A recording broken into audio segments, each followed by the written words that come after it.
नमस्ते, आप सभी का स्वागत है। आज के इस कार्यक्रम में हमारे साथ जुड़ गए हैं हर्ष कुमार जी और हर्ष कुमार जी जो हैं, वो बड़ी निकट दृष्टि रखे हुए हैं, जो चारों तरफ जो मेल्ट डाउन हो रहा है उसके ऊपर। आपको वैसे भी पता है कि हर्ष जी जो है वो मेल्ट डाउन के एक्सपर्ट हैं। तो हम आज इनसे जो है वो बहुत सारा मेल्ट डाउन इनसे पता करेंगे कि क्या चल रहा है। आप सभी से अनुरोध है कि कृपया चैनल्स को सब्सक्राइब करें, वीडियो को लाइक करें और हमारे धर्मापण मर्चेंडाइज़ स्टोर पर अवश्य जाएँ। वहाँ आपको ओपन जैकेट, हुडीज़, लॉन्ग कुर्ते, शॉर्ट कुर्ते, टी-शर्ट, पोलो शर्ट इत्यादि मिलेंगी प्लस सूवेनियर आइटम्स। हर्ष जी, स्वागत है साहब। मैं देख रहा हूँ आप बड़ा धन्यवाद आनंद ले सर। रहे हैं पिछले 2-3 दिन से। जी, बिहार का, बिहार के परिवारों का, बिहार के और नेशनल मेल्टडाउन और क्या बोलते हैं जो सुपरस्टार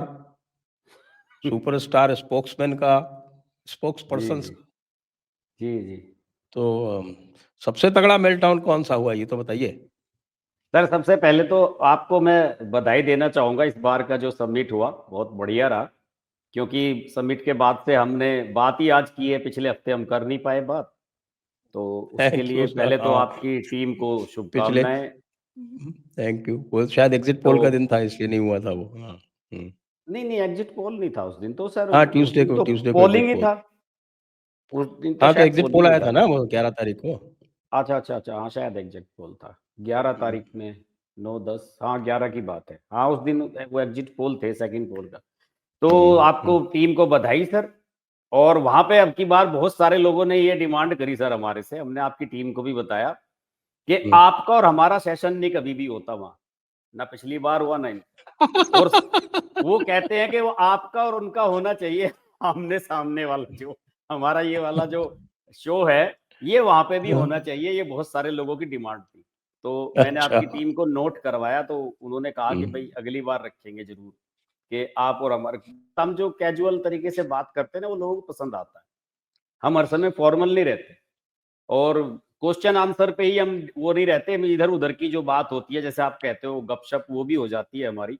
तो वो लोगों को पता नहीं क्यों कुछ लोगों का कहना है कि हमें वही अच्छा लगता है, वैसे इसी तरह यूट्यूब से पे बात गपशप करना। फॉर्मेट बेस्ट चलता है। जी। यूट्यूब पे गपशप फॉर्मेट ही बेस्ट रहता है। हाँ, तो वो कह रहे थे कि वो हम बाकी यहाँ जो देखना चाहते हैं। देखिए जो वो मुर्गे लड़ाने वाला फॉर्मेट है, वो मुर्गे लड़ाने वाला फॉर्मेट तो मेनस्ट्रीम चैनल से बहुत वो पुराना हो तो गया। वो मुर्गे लड़ाना। उससे तो लोग ऊब भी गए हैं सर, उससे लोग ऊब भी गए हैं। हाँ, वो बड़ा पैटर्न बेकार है। सबसे खास बात उसमें एक जो उसका सबसे ड्रॉबैक है, उसका ड्रॉबैक ये है कि उसमें रोज़ वही चेहरे हैं, वही दूसरे चैनल पे बैठ जाते हैं, वही उस पे आ जाते हैं। तो वो उसमें कोई फ्रेशनेस नहीं रह जाती और चूँकि वो पॉलिटिकल लोगों को लेके आते हैं, प्रवक्ताओं को लेकर आते हैं, तो प्रवक्ताओं का एक दायरा है। तो उसमें वो जो नेचुरलिटी हमारे उसमें आती है, बेबाक होके बोलना, वो सब उनके लिए संभव नहीं है। लेकिन सर एक एक बात सुन के मैं बड़ा अफ़सोस हुआ कि हुँ, इतने बड़े-बड़े हिंदू राष्ट्रवादी और सब ये वहाँ आंदोलन का झंडा यूट्यूब पे चलाने वाले, समिट में आने के लिए सर उन्हें पैसे की ज़रूरत होती है। हमें तो ये पता लगा कि साहब कुछ लोग ये कह रहे हैं कि भई हमें फ़ीस दो तब हम आएँगे समिट में।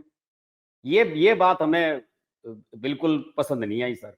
हालाँकि मैं नाम नहीं लेना चाहूँगा, मुझे सब पता है इस तरह के लोगों का। लेकिन ये बड़ा दुर्भाग्य है सर कि वो झंडा तो उठाए फिरते हैं कि हम हिंदू इकोसिस्टम बना रहे हैं, ये कर रहे हैं, वो कर रहे हैं, बड़े-बड़े दावे करते हैं। और जब उन्हें इस तरह के आयोजनों में बुलाया जाता है, तो उस तरह के प्रोफ़ेशनल उनका रवैया हो जाता है। बड़ा दुर्भाग्यपूर्ण है सर। तो ज़रा बात करें साहब लालू परिवार में क्या हो रहा है? लालू परिवार को आप बड़े निकट से देखते हैं। लालू लालू परिवार जो है वो लालू लालू परिवार में तो उठा सर ये ऐसा हो गया कि वो जैसे गाँव में होता है ना इधर कि वो पुत्र भों में जो अंधे हो जाते हैं, वो एक परम पुरानी वो है कि भई वो धृतराष्ट्र हो जाता है। वो वाली कहानी चल रही है। कल तो ये बताते हैं कि तेजस्वी ने इस्तीफ़ा भी ऑफ़र किया कि भई पार्टी आप लोग ही चला लो और मैं नहीं चलाना चाहता। ये आज खबर भी छपी है, इंडियन एक्सप्रेस ने छापी है कि उसने हुँ, कहा कि मैं स्टेप डाउन करने के लिए तैयार हूँ। आपके पास कोई मेरे से बेटर आदमी हो, तो आप पार्टी उससे चलवा लो। ये बात भी बताते हैं कि उसने तेजस्वी ने कही है। अब है ना समस्या तो संजय यही है यादव? कि तो सर झगड़ा तो वहीं से हुआ है कि भाई बाहर के लोगों को आपको आप इतना बताएँ, वैल्यू कर रहे हैं। जो असली बात है जो झगड़े की वो बताए जा रहे हैं कि इस बार टिकट जो है आरजेडी ने सारे के सारे टिकट लगभग जो है वो बेचे हैं और बेच के कोई जो चर्चा आ रही है वो कि साहब के 600-700 करोड़ रुपए उन्होंने कमाए हैं। तो बहनें कह रही हैं कि बिल्कुल, भैया हमारा हिस्सा बिल्कुल। कहाँ है? सब कुछ हाँ। तुम और संजय यादव ही रख लोगे क्या? और इसमें इसमें अब एक आप भी एक काम जानते हैं और कि जब टिकट बेचे जाते हैं, जो पार्टियाँ टिकट बेचती हैं, उनका क्या होता है? हाँ, वो तो सब उनकी कहानी खत्म हो जाती है, एक नहीं तो 2 दूसरे चुनाव में उनकी कहानी खत्म हो जाती है, जो इस तरह से काम करती हैं। जैसे मायावती करती थी, मायावती अब घर बैठ गई हैं, इसी इसी काम की वजह से। लेकिन सर इस बार जो है 2 चीज़ें इसमें सामने आई हैं। एम-वाई जो वाला जो इनका समीकरण है, मैंने तो खैर इस पे एक वीडियो भी बनाया था, कि ये जो मुस्लिम और यादव वोट को लेके जो लालू की टीम करती रही अब तक के उनके वोट के अलावा हमें किसी के वोट चाहिए नहीं। इस बार जो इनकी पार्टी को खत्म करने वाले लोग हैं, जो घर में झगड़ा डाला है, वो भी एम-वाई है। एक तो संजय यादव हो गया और एक दूसरा वो क्रिकेटर यूपी वाला वो जो उसका दामाद है रिजवान का, क्या नाम है उसका? नजीम रमीज़ नेमत। रमीज हाँ, नेमत रजीम रमीज नेमत। तो अब वो ये नाम तो नया सामने आया, हमें तो पता नहीं था इसके बारे में, लेकिन हाँ, अब हमें भी सुनने में पता आया नहीं है। था भाई। मेरे को रमीज़ के बारे में कोई पता नहीं था। वो रोहिणी का सबसे पहले स्टेटमेंट आया, तब पता चला कि रमीज़ नाम का भी कोई व्यक्ति है और उसके बाद हाँ, फिर रमीज़ के बारे में शोध किया गया। और ये इसलिए शोध किया गया ना सर, क्योंकि ये अभी अप्रैल में जमानत पे आया, अब तक तो ये जेल में था। इसका ससुर है जो वो रिजवान, वहां पे जो सांसद रहा है वो 2 बार का, सपा सपा का, वो तो अभी भी बताते हैं कि जेल में ही है। वो भी जेल में ये तो है, वो जेल में है, इसकी बीवी जेल में है। हाँ, इसकी बीवी जो है जेबा, वो जेल में बताई जाती है, और ये अभी अप्रैल में जो है आया है। वैसे तो कह रहे हैं कि इसने 2016 में ज्वाइन कर ली थी आरजेडी, हाँ। जो कहते हैं, हुँ, लेकिन हुँ। पता किसी को नहीं है। लेकिन इस बार सही मायनों में ये एक्टिव हुआ, और मुझे तो लगता है कि ये वहीं से यूपी से जो है समाजवादी पार्टी वालों का जो फॉर्मूला होता है, पैसा कमाओ फार्मूला, तो वो लेकर के आया, और उसने कहा होगा कि भैया चुनाव उनाव का तो कुछ पता नहीं है, कहानी बिल्कुल खराब है। जैसे यशवंत सिन्हा कह रहे थे कि भाई 200 सीट आ जाएंगी, वो चाहे मजाक में ही कहा उन्होंने, लेकिन हुआ यही। और उनकी तो बात उन्हें सही सच हो गई साहब।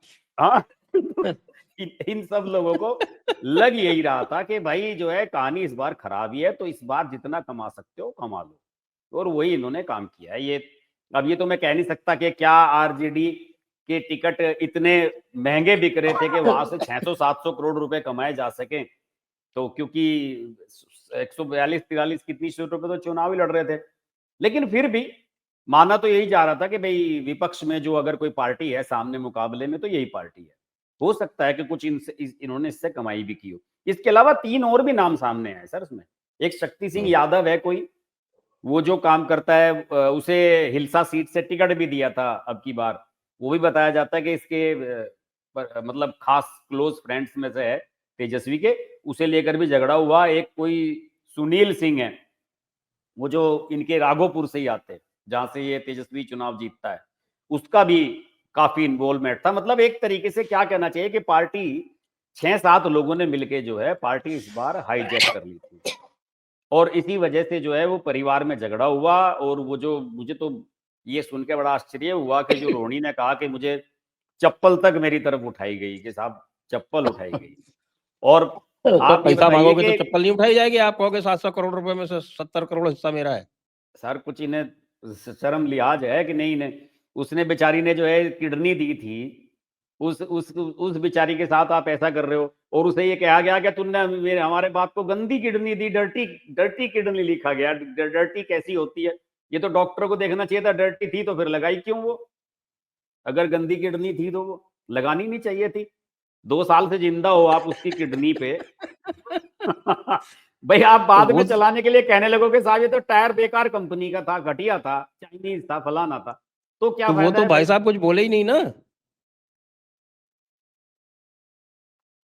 कौन नहीं जो बोले? लालू यादव जो थे, जिनको किडनी दी गई थी, उन्होंने तो कुछ बोला ही नहीं ना। सर वो क्या बोले? आप बताइए ना, वो बोलने की हालत में कहाँ है? आप उसके वीडियो देखते हो, लोग नीतीश कुमार का तो खूब मजाक बनाते हैं कि उनका हुँ। मेंटल स्टेटस ऐसा है, ये है, वो डिस्टर्ब है। आपने लालू के वीडियो नहीं देखे जो सोशल मीडिया पे चलते हैं? एक आ रहा है, वो कोई उसका भक्त वहां पे पार्टी का जो समर्थक उसके पैर छू रहा है, उसकी तरफ देख भी नहीं रहा है वो अपनी सर वो एक तरह से क्या कहते हैं ना कि वो तो अपने होश हवास में है नहीं। बस ये है कि चल फिर रहे हैं लालू प्रसाद यादव। एक एक कहीं एक बात बताऊं मैं आपको, जो हम्म। मैं कई दिनों से सोच रहा हूँ, मैंने बोली भी थी कल, शायद अभिषेक को बोली थी मैंने, अच्छा। कि ये जो बनाया गया एक शगुफा कि साहब कि लालू यादव जो हैं वो बहुत बड़े नेता, बहुत बड़े चाणक्य हैं। तो आप मुझे ये बताएं कि लालू यादव ने 1995 के अलावा कौन सा चुनाव अपने दम पर जीता है? हाँ, बिल्कुल कुछ भी नहीं है, कौन कहता है अकेला ऐसा भाई? 1995 का विधानसभा चुनाव इन्होंने अपने दम पर जीता था। और वो सर माहौल था 1990 उस समय। 1990 में तो ये जोड़-तोड़ करके सीएम बन गए थे। हम्म। वो तो चुनाव जो लड़ा गया था, वो तो सामूहिक नेतृत्व में लड़ा गया था, ये कहीं थे हाँ, वो ही तो नहीं। जैसे मुलायम सिंह यादव बन गए थे यूपी में। सही राम बात है। सुंदर दास बनने वाले थे उसमें। तो हम्म। वो चंद्रशेखर और वीपी सिंह के झगड़े में इनको जो है वो मिल गया, हाँ। और 1995 का चुनाव इन्होंने अपने दम पे जीता। उसके हम्म। बाद एक भी चुनाव इन्होंने जीता नहीं। 2000 में त्रिशंकु था। हाँ। फिर तो बड़ी मुश्किल से 2005 में जोड़-तोड़। नीतीश आ गए। 2000 में बल्कि नीतीश कुमार 7 दिन के लिए मुख्यमंत्री भी बने थे, आपको ध्यान होगा। हाँ, बने बने थे, फिर वो मध्यावधि दो चुनाव दोबारा हुए थे। 2005 में भी त्रिशंकु पहले, और उसके बाद फिर दोबारा चुनाव हुआ, उसमें ये हारे, और उसके बाद से लगातार हार रहे हैं। 2015 में जो जीते थे वो नीतीश कुमार की वजह से जीते थे। इनका क्या ग्रेट कंट्रीब्यूशन है जो इतना हल्ला किया जाता है साहब?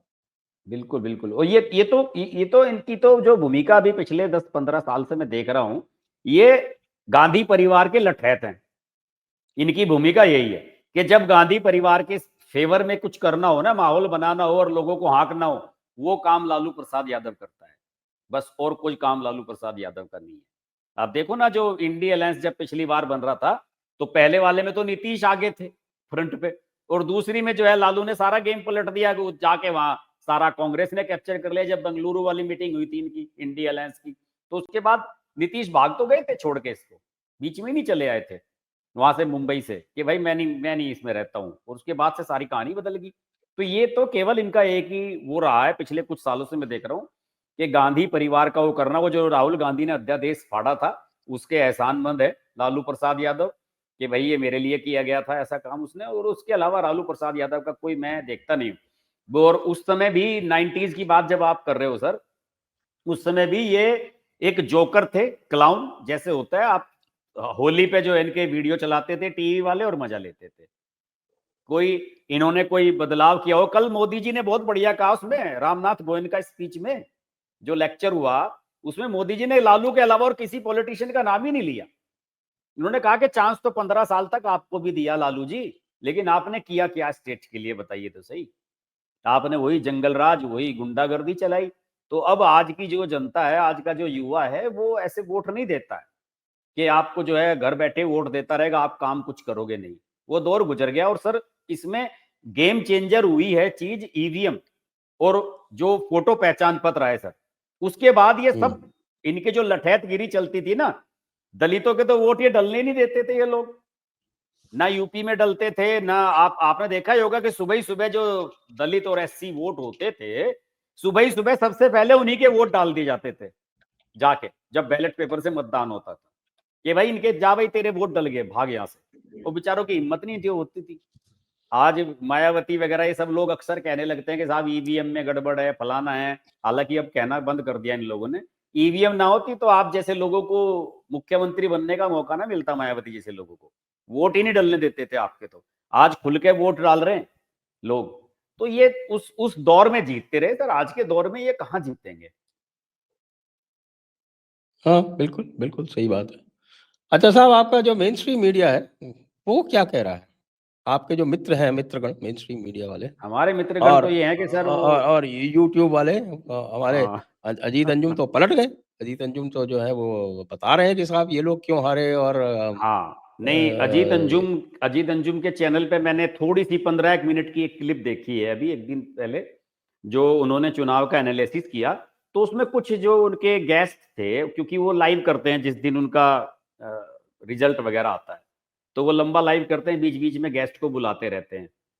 तो उसमें एक वो शीतल पी सिंह है, सत्य हिंदी वाले, एक पत्रकार और थे, उनका नाम मेरे याद नहीं आ रहा है। तो उन्होंने 2-3 बार ये बात कही कि भाई ये एसआईआर चल रहा है और इलेक्शन कमीशन वो कर लिया है फलाना। तो अजीत अंजुम ने उनकी बात काट दी बीच में। हम्म। उन्होंने कहा कि भाई यार ये बात तो मेरे सामने कहो मत। मैं 1 महीने से वहां घूम रहा था बिहार में, और वहां ये सब सेंस कर रहे थे कि सरकार तो एनडीए की बनेगी। और मैंने भी अंदाजा लगा लिया था अपनी टीम से, मैंने डिस्कस किया था कि 100 120 125 के आसपास 130 के आसपास सीटें एनडीए की आराम से आ रही हैं। वो असेसमेंट हम्म। उसने थोड़ा सा कम करके अब बताया। इसकी आदत है, आप याद होगा इसने पिछली बार योगी जी के उसमें भी यूं ही कहा था, जब 2022 वाला चुनाव हुआ था, कि वहां गोरखपुर के गेस्ट हाउस में फला मिला था। मैंने उससे बता दिया था कि सरकार बीजेपी की बन रही है। अपने चैनल पे कभी नहीं बताते ये, जब बन जाती है तब बाद में बताने लगते हैं कि हाँ साहब मैंने तो कहा था। तो उन्होंने ये कहा कि यार ये एसआईआर वाली बात मत करो। किसी एक आदमी ने शिकायत नहीं करी कि हमारा वोट नहीं डला या हमारा वोट कट गया है, बढ़िया पोलिंग हो रहा है, सब लोग जाके वोट करके आ रहे हैं। आप ये बात कहो कि भाई 10,000 रुपए वाला जो है महिलाओं के खाते में डाल, ये सब चीज तो मैं समझ सकता हूँ कि भाई ठीक है, मतदाता को लालच मिला इन सब चीजों से।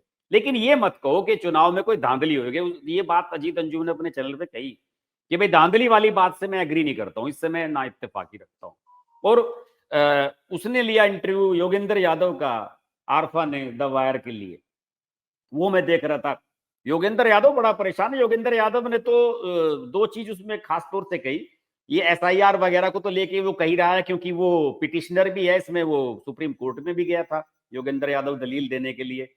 तो उसने एक बात और भी कही कि भाई चलो हमने मान लिया कि साहब आप ये कह रहे हैं कि यहाँ एसआईआर चल रहा है, वोट कट गए, फलाना हो गए, ढिमकाना हो गए, सब चीजें मान ली मैंने।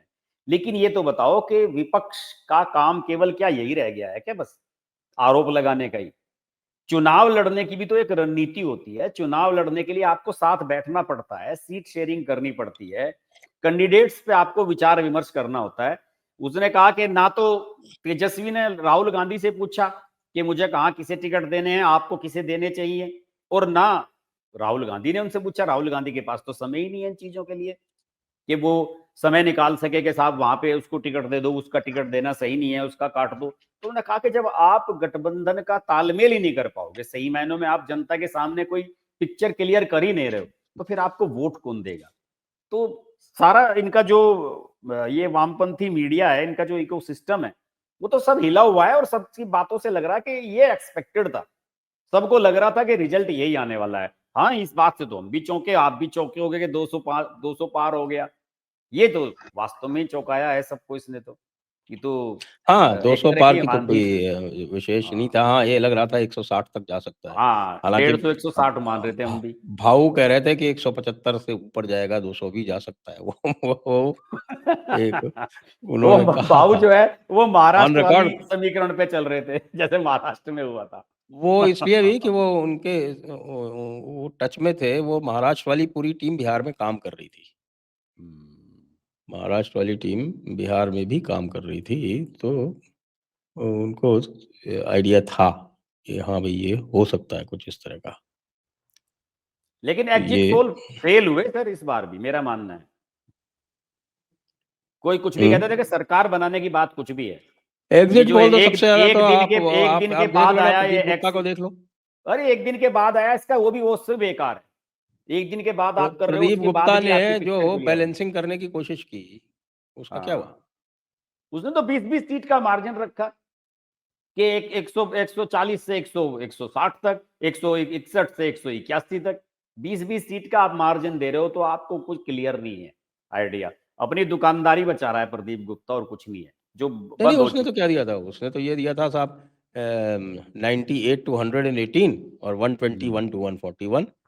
हम्म। उसने उसने तो गैप जो था कि साहब कि बराबर-बराबर रह सकते हैं, ये दिखाने का कोशिश किया था। तो हो हाँ। गया ठीक उल्टा। वो तो बेचारे हम्म। 34 पे ही निपट गए। हम्म। राजदीप के बारे में क्या कह रहे थे आपके? राजदीप को बड़ा अरे आपने सर, अच्छा राजदीप का तो वीडियो वायरल हो रहा है, आपने देखा होगा। वो तो देख अभी लिया एक, मैंने, वो तो उसके वो हाँ, मोदी जी वाला।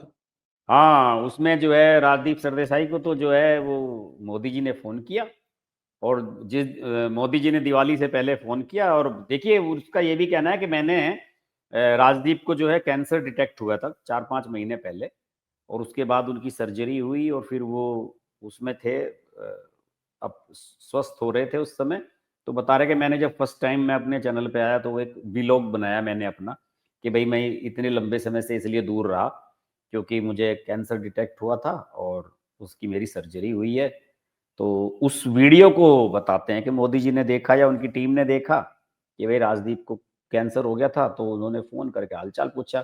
तो राजदीप ने ये बात पहले भी कही थी एक बार कि जो मेरा बेटा है, राजदीप का बेटा जो है वो डॉक्टर है दांतों का, BDS है शायद वो।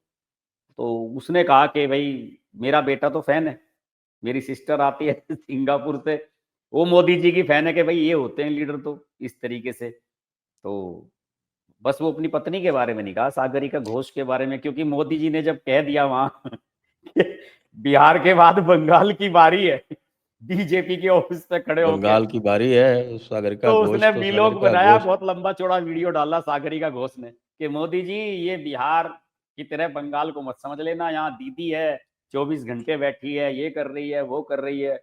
तो मैंने कह रहा हूँ मैं तो अपना वीडियो में मैंने यही कहा कि भाई बस ये लगा कि सागरिका घोष को छोड़ के मोदी जी ने राजदीप के पूरे परिवार को लो तो कर लिया है अपने फेवर में। बस सागरिका घोष जो है बेचारी, वो मजबूरी है कि वो TMC की सांसद है, वो कुछ कह नहीं सकती। लेकिन सर ये समझ में नहीं आया, शत्रुघ्न सिन्हा नीतीश कुमार की तारीफ करने लगा। ये तो डिस्ट्रैक्टर और पता नहीं क्या क्या बताता था इसको। शत्रुघ्न सिन्हा को क्या हो गया? एक एक नंबर का पलटू राम है वो, कुछ लगा होगा कि मिल सकता है कुछ यहाँ नीतीश से, तो कर दी उसने। क्या है, उसका कोई हाँ, ईमान धर्म थोड़ी है। हाँ, लेकिन और बेचारी बिहार का है ये। महुआ मित्रा को भी आप लोगों ने फंसा दिया। बताइए, महुआ इतनी मित्रा को बड़ी खाई में फंसा दिया। इंटरनेशनल अफेयर्स की स्पेशलिस्ट, उसको जो है वो मोदी जी कुछ समझते ही नहीं। ना वो तो, उसे क्या समझेंगे सर, वो है क्या, लोकपाल ने बकवास। सैंक्शन कर दिया उसको, निशिकांत दुबे उसके पीछे पड़ा हुआ। वो तो पड़ा ही रहेगा सर। लोकपाल ने सैंक्शन दे वो दी वो सीबीआई को, चार्जशीट फाइल कर दी। वो अलग वो तो उस मामले में तो होगा सर कुछ ना कुछ। मुझे लगता है कि इस बार भी जाएगी इसकी सांसदी जो है, कुछ ना कुछ उस मामले में तो होना ही है, वो तो निश्चित रूप से होगा। लेकिन शत्रुघ्न सिन्हा, यशवंत सिन्हा, ये जो दो सिन्हा हैं ये बड़े अलग अलग सुर में बोल रहे थे कि साहब ये होगा। और मेरे ध्यान है नीतीश कुमार को एक बार इन्होंने, शत्रुघ्न सिन्हा ने PM मटेरियल भी कहा था जब ये CM थे वहां। और मेरे ख्याल में उस समय की बात है जब मोदी जी का नाम चल रहा था कि PM मटेरियल, तो उसे लग रहा होगा कि भाई मोदी का नाम ना चल जाए, तो नीतीश कुमार का नाम लेना शुरू कर दिया। और ये आगे प्रशांत किशोर के बारे में क्या कहना आपका? सर प्रशांत किशोर का तो आज प्रेस कॉन्फ्रेंस की है प्रशांत किशोर ने, और उसने कहा कि मैं तो बिहार से जाने वाला हूं नहीं। जो लोग ये सोच रहे हैं कि मैं यहाँ से चला जाऊंगा, मैं बिहार को सुधारे बिना जाऊंगा नहीं यहाँ से। दरअसल ओह, प्रशांत किशोर को तगड़ा झटका लगा है सर, बहुत तगड़ा।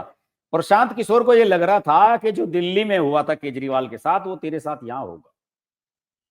और भले ही वो कुछ भी हो, चाहे वो ईमानदारी से कोशिश कर रहा था, हम ये मानते हैं कि शायद वो अगर उसे कुछ मौका मिलता तो वो शायद केजरीवाल से बेटर करता, हम ये भी मान के चल रहे हैं। लेकिन उसे ये रिजल्ट एक्सपेक्टेड नहीं था। और मैं लगातार आपके चैनल पे भी बात कर रहा था, अभिषेक से भी मेरी कई बार बात हुई, मैं तो शुरू से मान के चल रहा था कि इसका खाता नहीं खुलेगा। बिहार बिहार है, दिल्ली दिल्ली है, वहां वहां वो वाली कहानी चलती नहीं है।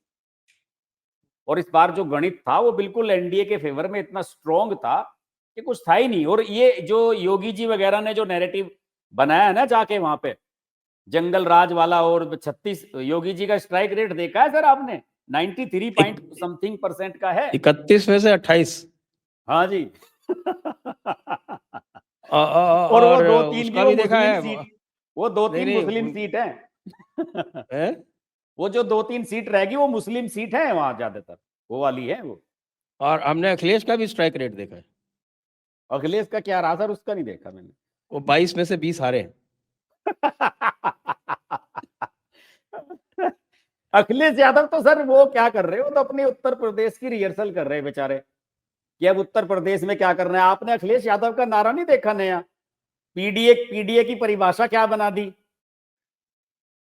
क्या बना पॉलिसी दिया? डेवलपमेंट एंड क्या है वो, एसेंट, वो बना दिया है उसने। ये हाल तो देख लिया ना वहां क्या हुआ। तो वो मैं तो तो ये कहता तुरंत हूँ कि अगले भाई, दिन ही बदल गया।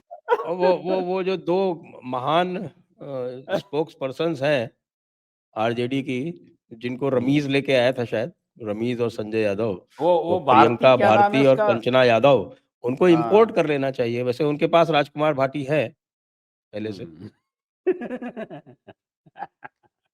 तो इसने तो अगले दिन ही जो है वो मीम बना के शेयर करवा दिया, और ये रिजल्ट के अगले दिन हुआ। देखिए सर, ये है वो विजन इंडिया, ये बनाया है इन्होंने। Plan, develop, ascent. अंग्रेज बन गया। एकदम जो है ऑस्ट्रेलिया में जो पढ़ के आया था वो ज्ञान याद आ गया सारा का सारा, भूल गया यहाँ का पीडीए पीडीए अखिलेश यादव। तो ये तो अब एक मतलब अच्छा, डेमोग्राफी के हिसाब से भी और जिस तरह से पॉलिटिक्स चलती है सर, यूपी और बिहार की पॉलिटिक्स में ज्यादा बड़ा अंतर नहीं है। बल्कि उसी उसी यूपी में जो एमवाई समीकरण है वो बिहार से कमजोर है। हाँ, तो मतलब वो यहाँ यादव उस कम है। हाँ, वहां थोड़ा सा डेंसिटी कम है, कुछ इलाकों में है, बाकी नहीं है, बाकी सब जगह नहीं हाँ। है। तो जब वहां ये हाल हो गया बिहार में जहां बढ़िया पोजीशन थी सर, बिहार के बारे में तो ये भी खबर आई है, उस वे एक पता नहीं किसने वो सर्वे किया है, मैं नाम भूल गया उस एजेंसी का। उसने तो कहा कि यादवों के भी 27-28% वोट जो है एनडीए को मिले हैं इस बार। हालांकि वो मुझे लग रहा कम करके बता रहा है, शायद ज्यादा मिले होंगे। वो एक्चुअली जो है ना, ये जो इनकी जो इन्होंने वो पूरी तरह से सनातन धर्म के विरोध में जो झंडा उठाया था वो उसका परिणाम है। और मैं अखिलेश यादव से प्रार्थना करूंगा कि आपने ये जो बीड़ा उठाया है मनुवाद को समाप्त करने का, इसको छोड़े नहीं। हाँ, छोड़े नहीं, उस इसको पर जो है अडिग रहे हैं बिल्कुल। उस पे अडिग रहे हैं आप कृपया। और बल्कि उसे हार्ड हिटर वो उसमें रहे एकदम बिल्कुल, उस पे कसते रहे कसौटी पे उसे बार बार समय समय पे।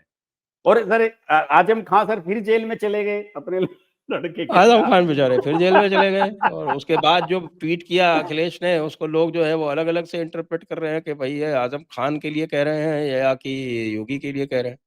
अच्छा, क्या ट्वीट करा, मैं देखता हूँ। अखिलेश यादव, सत्ता के गुरूर में जो नाइंसाफी और जुल्म की हदें पार कर देते हैं, वो एक दिन हुँ। कुदरत के फैसले की गिरफ्त में आकर एक बेहद बुरे अंत की ओर जाते हैं, सब देख रहे हैं। ये तो सर आजम खां के बारे में कह दिया इन्होंने। मैंने आज इसे लेके एक ट्वीट भी किया था सर, आजम खां को लेकर। मैंने उसमें ये कहा था कि आजम खां वो शख्स हैं कि जब 2013 में सितंबर की बात है, जब मुजफ्फरनगर में वो जो कवाल की घटना हुई थी, जहां गौरव मलिक और सचिन मलिक की हत्या कर दी गई थी, तो उसके बाद 8 लोग पकड़े गए थे वहां से, हत्यारोपी, और वो सारे के सारे जेन्युइन थे। जो लोग वहां पे आसपास चश्मदीद थे उन सब ने बताया था। और रात के 2-2:30 बजे के करीब आजम खान ने फोन करके वो 8 के 8 लड़के छुड़वाए थे। तो मैंने यही हाँ, लिखा था कि उल्टी गिनती उसी दिन शुरू होगी थी यहाँ, आजम खां की भी और समाजवादी पार्टी की भी। वो टर्निंग पॉइंट था सर। उसके बाद फिर 70 सीटें आई थी यूपी में 2 साल बाद ही, बीजेपी की लोकसभा की। वो टर्निंग पॉइंट हाँ, था। हाँ। आजम खां मेन मेन रीजन है समाजवादी पार्टी के पतन का, मेन रीजन है सर। इसने जो है चुनाव को इतना पोलराइज कर दिया कि लोग ये भूल गए कि वो जात बिरादरी क्या है, चाहे वो ब्राह्मण है, ठाकुर है, गुजर है, जाट है। उस समय उस चुनाव में सारे हिंदू हो गए थे। ये समीकरण थोड़ा सा पिछली बार 2024 में जरा सा टूटा, वरना ये इतना स्ट्रॉन्ग समीकरण बनाया कि एम वाई के अलावा कुछ बचा ही नहीं समाजवादी पार्टी के पास। ये स्थिति हो गई थी सर 2014 में। तो आजम खां के सामने सर उनके वो तो पाप तो सब आएंगे ही, वो तो आना ही है। जो उन्होंने काम किए हैं और इतने सारे किसानों की जमीनें हड़पी, जौहर यूनिवर्सिटी जो बनवाई, वो सब उनके सामने आ रहे हैं सर। इतने मुकदमे हैं, मुझे तो लगता नहीं कि बेचारे जब तक जीवित रहेंगे तब तक बाहर आ पाएंगे उनसे। बीच में आते एक हैं, बात थोड़ी सी माननी रिकवरी पड़ेगी, होती है, फिर अंदर। योगी जी का जो शत्रुबोध है ना, वो बाकी सबसे शार्प है। हाँ, मतलब एक बार को मोदी तो अक्सर माफ कर देते हैं। अमित हाँ। शाह भी कई बार जो है वो शत्रु को पार्टी में शामिल कर लेते हैं। हम्म। लेकिन योगी जी माफ नहीं करते हैं। योगी जी बस एक बार अगर पीछे पड़ गए तो पड़ गए। हाँ, वो उनका क्लियर है बिल्कुल मामला। जैसे वो पूजा पाल ने तो कहा था, इनकी जो वो थी एमएलए, कि भाई मुझे तो इंसाफ योगी जी ने दिलवाया, ये सपा वाले और बसपा वाले तो सारे बचाते रहे उन्हें राजू पाल के हत्यारों। तो जब उनकी एमएलए कह दे रही है, इससे बड़ी बात क्या होगी। हाँ, बिल्कुल, बिल्कुल, बिल्कुल। लेकिन बड़ा ही एक देखिए बड़े मज़े की बात ये और आई एक कि ये जो दिल्ली ब्लास्ट हुआ, जी। उसके दिल्ली ब्लास्ट के तुरंत बाद ये नैरेटिव चलाया गया कि साहब कि ये तो बिहार में चुनाव जीतने के लिए किया गया। हाँ, वो तो चलना ही था सर, वो तो ऑब्वियस था, मुझे लग रहा था कि ये यही यही चल जाएगा। लेकिन सर उससे लेकिन कुछ ये फर्क भूल नहीं पड़ा गए कि ना। ये इस तरह के काम जो है ना, वो अगर आप अगले दिन ही चुनाव हो तो उसके ऊपर अंतर नहीं पड़ता है। ऐसे नहीं फर्क पड़ता। और सर आप इसका आंकड़ा तो इस तरह से भी देखा जाना चाहिए ना, क्लियर हो जाएगा। फर्स्ट राउंड में जो सीटें थी उसमें स्ट्राइक रेट देख लो और सेकंड वाले में देख लो, उसका पता फर्स्ट लग राउंड में जाएगा। ज़्यादा है? हाँ, तो क्लियर हो जाएगा वो, उसका कोई मतलब नहीं है। वो तो सब बेकार की बात कर रहे थे। वो तो कायदे से क्या किया जाए कि वो सर वो ब्लास्ट भी नहीं था, एक तरह का एक्सीडेंट है वो। उसने पता नहीं वो उससे हो गया या गलती से हो गया, वो तो बचा बचा घूम रहा था सारी दिल्ली में। नहीं, नहीं, गलती से तो नहीं हुआ। आज उसका वीडियो आया, उसमें देखिए आप। आज वीडियो उसका कौन सा है? हाँ, आज उसका एक वीडियो उसने रिकॉर्ड किया था इस काम अच्छा। से पहले, और उसमें ये कह रहा है कि साहब कि ये इस्लाम में सुसाइड बॉम्बिंग जो है वो शहादत होती है। तो उससे तो इसे स्पष्ट दिख रहा है कि उसकी प्लानिंग है शहीद होने की। उसमें तो सर ये भी पता लग रहा है कि इनका जो हमास वाला मॉड्यूल अपना रहे हैं ये यहाँ पे। हमास वाले मॉड्यूल की आप बात हो रही है, वो ड्रोन और हाँ सर, रॉकेट और पता नहीं क्या-क्या। हाँ, ड्रोन से वो गिराने की बात हो रही है। आप देखिए पहलगाम वाली जब घटना हुई थी सर, उसके बाद भी वो हमास का कौन सा कमांडर था वो वहां आया था, उसके पीओके पहले में। आया था। वो हाँ, उसने उससे पहले होकर गया था 3-4 दिन पहले, हाँ, उसकी गाड़ियों का हाँ, पूरा काफिला, वो वीडियो आया था। तो हाँ। ये इन लोगों से मिल गए हैं सर ये।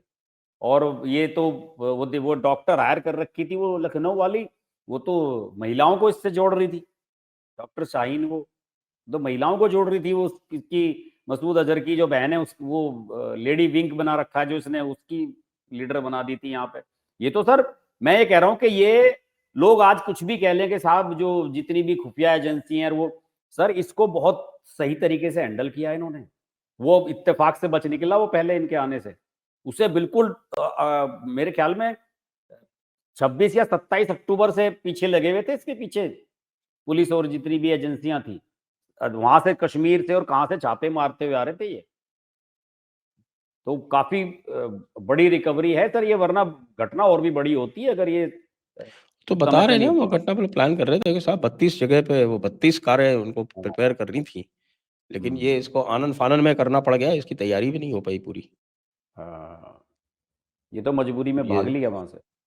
वहाँ से भागा और किया, अब इसने जानबूझ के किया, एक्सीडेंट हो गया वो। मेरे ख्याल से तो कभी नहीं पता चल पाएगा। हम्म, लेकिन इरादा तो था इनका शहादत का, वो तो उसके हाँ, वीडियो से पता चल रहा है। वो वो तो है ही। वीडियो जो उसने आज डाला है, वो आज जो मतलब अ, शे शेयर किया गया है एजेंसीज़ द्वारा, उससे दिख रहा है साफ-साफ जी जी। कि प्लानिंग तो इसमें वही तो अब थी। वो वहां पे तो एक प्रक्रिया और भी शुरू हो गई है हरियाणा में। वो बता रहे हैं कि वो जो अल फलाह यूनिवर्सिटी है उस पर बुलडोजर चलने वाला है बहुत जल्दी, वो जो उन्होंने बनाई फरीदाबाद में वहां धौज में। हाँ, हाँ, उसमें तो दुनिया भर के सारे वायलेशंस हो रखे हैं। उसके तो हाँ, जो उसकी अभी परसों परले दिन नायब सिंह सैनी ने सारी वो रिपोर्ट मंगवाई है कि इसकी एनएएसी जमीन एक्रेडिटेशन भी आवंटन और फर्जी है सड़कें। उसका। उसकी वो रोड वगैरह की में भी जमीन किसानों की दबा रखी है उसने। वो 90 से चल रहा है सर, बहुत पुरानी समस्या तो ये है सर। कितने कितने समय से ये लोग लगे हुए हैं, कोई देखने सुनने वाला नहीं था। ये कितने मजबूत हो गए और कितनी। उसने ज़मीन तो ली है शायद 98-99 में, हाँ और यूनिवर्सिटी उसको रिकॉग्निशन जो है वो मिला है 2014 में। जी जी, जो यूजीसी से अ, मिला उसे। नहीं, तो हाँ सर। यूनिवर्सिटी का जो एक्ट पास किया गया ना, यूनिवर्सिटी का एक्ट पास होता है वो। यूनिवर्सिटी का एक्ट जो है वो 2014 में हुड्डा की सरकार में मिला। हाँ लेकिन हाँ। यूजीसी से रिकॉग्निशन उसको 2015 में मिला, जब स्मृति ईरानी थी हम्म। एचआरडी लेकिन लिस्ट सर में। उसमें तो प्रक्रिया पहले वही वही कह रहा हूँ ना भाई, ही चल रही होगी ना। शत्रुबोध नहीं है लोगों को ना। आपको क्या लगता है भारतीय जनता पार्टी वालों को बहुत ज्यादा शत्रुबोध है? वो थोड़ा बहुत ही होता है तो वो मीठी मीठी बातें करने लगते हैं, अरे सभी का खून शामिल है यहाँ की मिट्टी में, किसी के बाप का वो हिंदुस्तान वो थोड़े। देखो ना, उसमें सीएस डीएस वाले मामले में क्या हुआ सर? कुछ भी नहीं। ये गाना मैंने बीजेपी के आयोजनों में सुना है, और उसके बाद फिर हम उसका रिएक्शन देते हैं कि भाई कि जो 1947 में ले गए पाकिस्तान बनाकर, उनके बाप का हिंदुस्तान अब नहीं है। हाँ। उनके बाप का हिंदुस्तान थोड़े ही है तो पाकिस्तान बना के ले गए। ये शेख हसीना वाले में क्या लग रहा है सर आपको? ये क्या कहानी चल रही है? इसका कुछ शेख हसीना का तो कुछ क्या, नैरेटिव बना रहे हैं क्या ये शेख इंटरनेशनल हसीना लेवल पे सेफ कुछ है, होगा? और वो जो है वो पूरी कोशिश कर रहे हैं कि भारत उनको टारगेट पे ले, और भारत को कोई दिक्कत नहीं है क्योंकि वो तो बहुत आसान टारगेट है। पाकिस्तान इस, तो इस काम पाकिस्तान के को भी पास तो निपटाना फिर चाहिए। भी पाकिस्तान के पास तो फिर भी एक आर्मी है, उनके पास कुछ इंस्टीट्यूशन है, उनके पास हाँ, ये कुछ तो कह रहे हैं। कुछ नहीं तो उनके कुछ पास नहीं। फाइटर एयरक्राफ्ट हैं, उनके पास कुछ एयर डिफेंस है, उनके पास नेवी के 2-4 जहाज हैं, 2-4 ही हैं लेकिन हैं। उनके पास एटम बॉम्ब है, एटम बॉम्ब है उनके पास। तो भाई पाकिस्तान की नकल करने की कोशिश कर रहा है बांग्लादेश, जबकि उसके पास इनमें से कोई चीज नहीं है।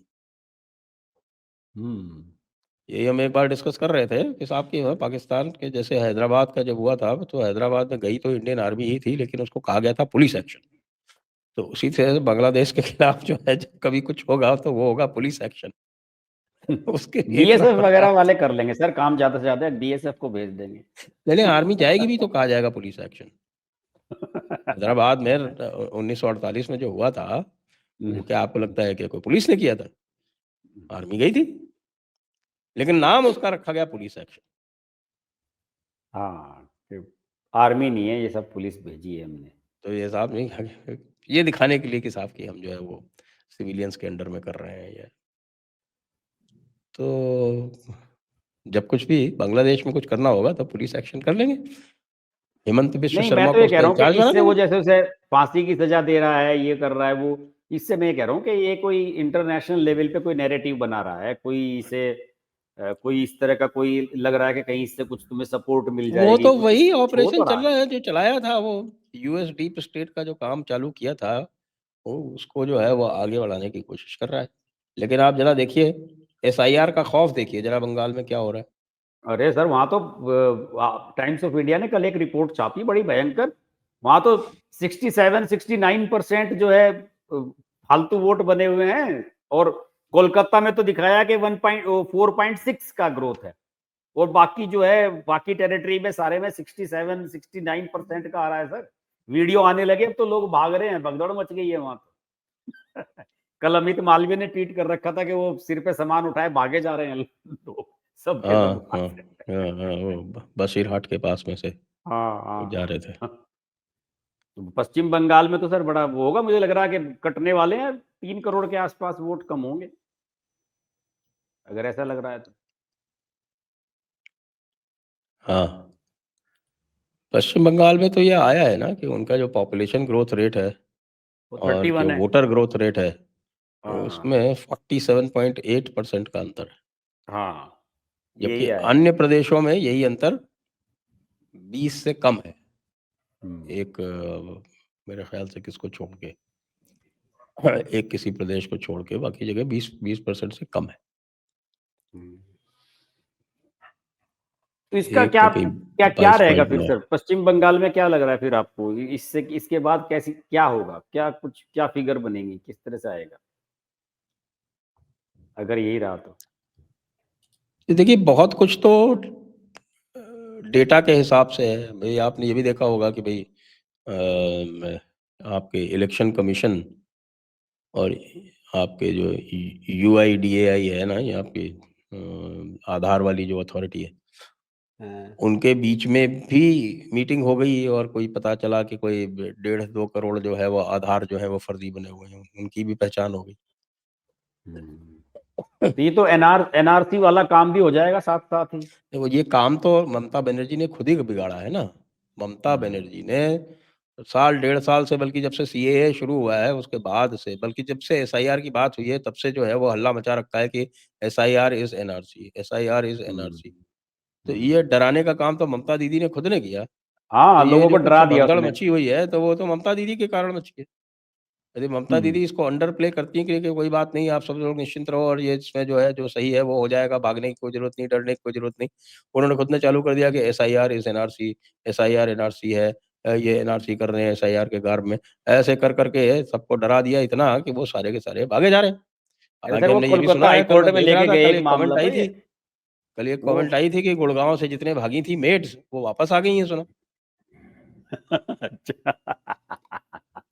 ये वहां पे जो है सर वो एक वो मामला ये हाई कोर्ट में भी तो लेके गए थे कि साहब ये वो कौन लड़की थी वो जिसे वहां भेजा बांग्लादेश, वो के उसके जो फैमिली थी उसकी 2002 में तो उसकी वोट बनी हुई थी फैमिली की, हम्म और अब की हम्म बार उसकी वोट बन नहीं रही क्योंकि उसके पास हम्म। डॉक्यूमेंट नहीं है।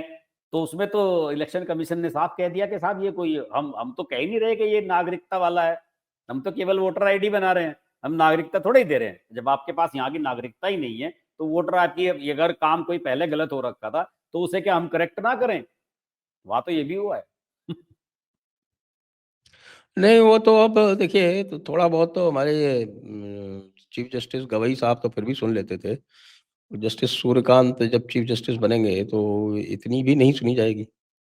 वो पूरा का पूरा जो जजमेंट एसआईआर का दिया है वो तो जस्टिस सूर्यकांत ने दिया है। और जस्टिस सूर्यकांत को आपको ध्यान होगा कि इनको काफ़ी फटकारा भी था। और ख़ास तौर से जब ये जो झूठे आदमी ले जाके इन्होंने खड़े कर दिए थे तब तो इनकी बहुत क्लास लगी थी। हाँ, बेचारे योगेंद्र यादव जो है वो चारों तरफ अपनी सफाई देते घूम रहे हैं कि साहब हमने तो कहा था कि हार जाएँगे। हाँ, योगी मैं बता तो रहा हूँ वो उसके द वायर के इंटरव्यू में कह रहा था वो कि भाई ये तो मुझे मैं तो पहले से ही कह रहा था कि अ, हार होनी है इनकी, क्योंकि ये बैठ के आपस में बात कुछ करते नहीं है, चुनाव ढंग से लड़ा भी तो कैसे लेकिन जाएगा। हाँ, ये भी कह रहा था कि इतनी बड़ी हार होगी, ये नहीं पता था मुझको। इतनी बड़ी हार तो हमें और आपको भी नहीं पता था, ये तो किसी को भी नहीं पता था। यही तो है, डेमोक्रेसी में यही तो होता है। अब ऐसा होने लगा है सर, पिछले मैं तो 7-8 साल से देख रहा हूँ ये। अब रिजल्ट कितना ऊपर जाएगा कितना नीचे जाएगा कोई जज नहीं कर पा रहा है, कहाँ अरे कैसे साहब जाएगा। अब वोटर होशियार हो गया है, वोटर बताता नहीं है, चुप से वोट डालता भाई तो बहुत सालों की तो देखिए सेफोलॉजिस्ट की तो दुकान बंद हो गई। है। हाँ। हमारा जो सेफोलॉजी सेक्शन है जयपुर डायलॉग्स का, हमने बंद कर दिया। चिंतामणि। चिंता चिंतामणि जी जो है वो चले गए छोड़ के अपना वो विदेश चले गए कि हम वहाँ पे रिसर्च करेंगे। अच्छा। तो हमने वो 2024 चैप्टर का ही जो बंद कर दिया। मामला हुआ, 2024 का मामला जो है वो ऐतिहासिक 2024 के साबित बाद से हुआ। इसी तरह से आप देखो, सी वोटर यशवंत देशमुख ने इस बार कोई प्रेडिक्शन नहीं किया। हाँ, इस बार किसी का मैं देख रहा हूँ सी वोटर वाले कहाँ गायब हो गए, बिल्कुल एकदम हम्म, गायब हो गए, तो दुकान बंद होगी इनकी तो। हम्म। इमरान मसूद का ये आ गया देखिए साहब की, डॉक्टर उमर नदवी एक भटका हुआ नौजवान था, इमरान मसूद बोल रहे हैं। हाँ, ये सही है भटके सर। हुए नौजवान मुसलमानों में ही क्यों पैदा होते हैं ये पता नहीं। हाँ, और सारे भटके हुए ही हम तो अभी कह रहे हैं, वो जो डॉक्टर शाहीन है लखनऊ वाली, वो भी भटकी हुई है बेचारी। उसका पति ये हाँ, कह रहा है कि बताइए। ये तो पहले बुर्का भी नहीं ओढ़ती थी सिर पे, अब ये जिहादी बन गई है वहां जाके। उसके पति ने बयान दिया है ये, उसने जो है तलाक ले रखा है पति से, वो कई साल से अलग रह रही है। उसने कहा कि हाँ, ये पहले तो अपने आप को इतना मॉडर्न बताती थी कि एक बुर्का पहन के चलने में इसे शर्म आती थी, अब ये जाके वहां जो है इस तरह के कट्टरपंथी इस तरह के बयान दे रही है कि मुझे तो यकीन भी नहीं हो रहा है इस तरह से कर दिया इसने। इमरान मसूद क्या कहेगा सर। लेकिन सर एक एक दुखद घटना हुई जो वहां पे मदीना में सर, उस पे तो हमें खेद व्यक्त करना चाहिए सर, दुख व्यक्त करना चाहिए। हाँ, देखिए साहब कि वो अल्लाह का रहमो करम उम्रा करने वालों पे भी नहीं है तो कैसे काम चलेगा। हाँ सर, बताइए। हम्म। वो कहाँ गए, वो जो कौन था वो, मैं नाम भूल गया उसका, वो बड़ा कह रहा था कि वो साउथ का ही अ- था ना अ- वो, अ- कि भगवान बचाने के लिए नहीं आए इन्हें, क्या किसने कहा था सर ये? कि कहाँ ये भगवान ने अपने बंदों को बचाया नहीं। राम गोपाल वर्मा ने कहा था, किसने कहा था? उस पे पहलगाम में शायद कहा था ना, बदतमीजी की पता नहीं थी सर, किस कहा था कि हाँ, कि कहाँ है वो, इन्हें जो बचाने के लिए नहीं है जो। तो देखिए साहब, कर्मा कैसे-कैसे घूम के जा रहा है। अ, अच्छा, मैं तो काफ़ी ट्रैवल किया हूँ यहाँ पर इनके ये अरब कंट्रीज़ में। इनके तो लॉज़ अच्छा। जो हैं वो ट्रैफ़िक-व्रैफ़िक के काफ़ी सख्त हैं। तो उसके बाद भी इस हाँ, तरह का हो जाना बड़ा आश्चर्य की बात है। बिल्कुल, बिल्कुल। इसमें कुछ वो तो नहीं है सर, कुछ वैसा टेररिस्ट नहीं, नहीं, एंगल नहीं, कुछ इस टाइप नहीं। का? ना, ना, ना, ना, अच्छा। ना, ना, क्योंकि ये ना। कंट्रीज़ तो जो है इसको नहीं जी, बिल्कुल वो तो अलाउ नहीं सीधे करते। सीधे चॉप-चॉप स्क्वायर है उनका, वो सीधे गर्दन काटती है। हाँ, उन्हें तो पता है कि अगर एक भी एक्टिविटी यहाँ होगी ऐसी, तो जितना जो टूरिज़्म है और वो सब खत्म हो जाएगा, चौपट हो जाएगा वहाँ तो धंधा। तो ऑलरेडी इस बात के लिए उन्हें पैसा दे रहे हैं फ़िलिस्तीन में और हमास को, कि भैया तुम यहाँ मत करो, कुछ वहीं करते रहो जो करना है।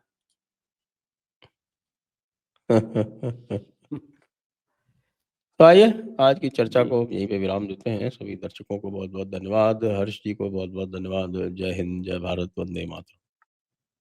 नमस्कार।